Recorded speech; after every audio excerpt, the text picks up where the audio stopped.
Saya beli rumah sebagai aset masa hadapan dan mungkin bersara akan menetap di situ. Bank RM2145, tenant RM1300 saja. Tak letak tinggi sebab tak renovate dan kelengkapan rumah basic saja. Terima kasih dan tanya Cik Siti Farhana Anan.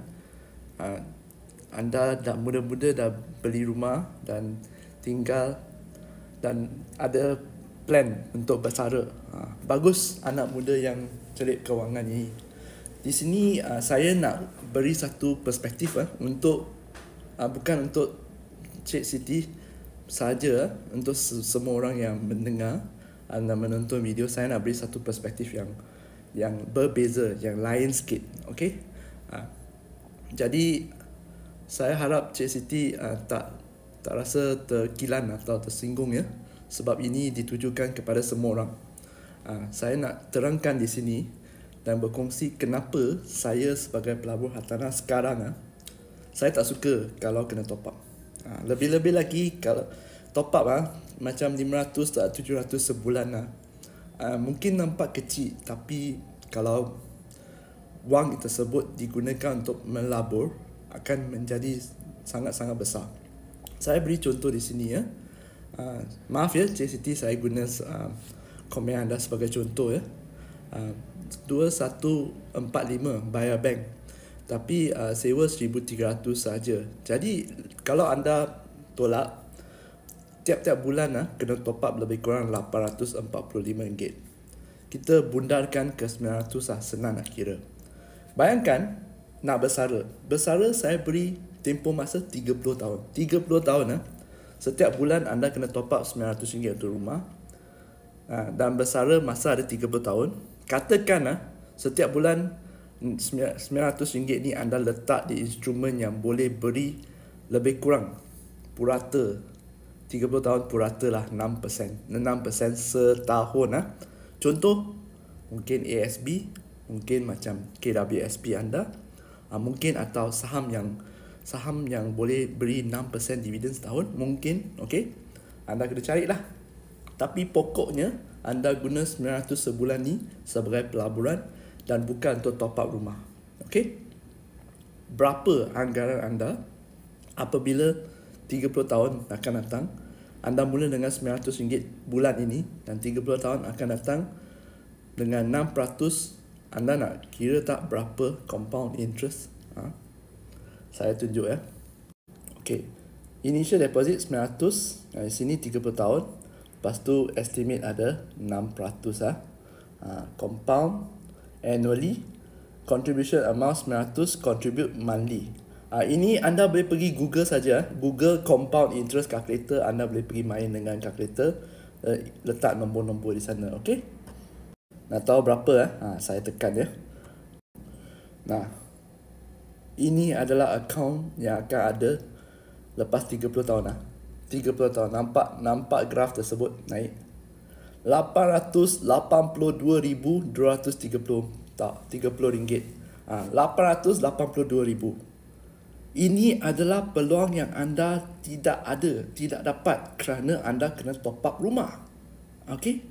Sebab itu saya tak setuju kalau ada siapa yang bagi tahu, terutamanya golongan muda, anak-anak muda di luar sana. Saya tak kisah you dengar sifu siapa.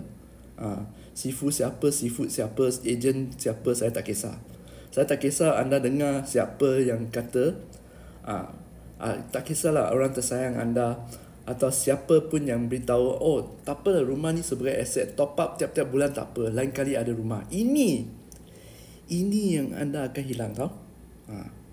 Zaman ibu bapa zaman dulu adalah berbeza. Jangan samakan dengan zaman sekarang. Rumah sekarang, zaman sekarang memang sangat mahal. Kalau anda masih fikir sebagai aset, ingat, aset ada satu saja. Aset kena masuk duit dalam poket anda, bukan keluarkan duit. Kalau keluarkan duit macam ni, semua adalah liability bagi saya. Rumah yang saya tinggal pun liability sekarang. Okey? Berbalik kepada contoh yang diberi, saya anggarkan rumah yang diberi di sini, dibeli di sini adalah lebih kurang, loan lebih kurang 400,000 lah, sebab bayaran bank lebih kurang 2,000 kan. Saya anggarkan, kita anggap rumah tu 400,000 ah. Ha.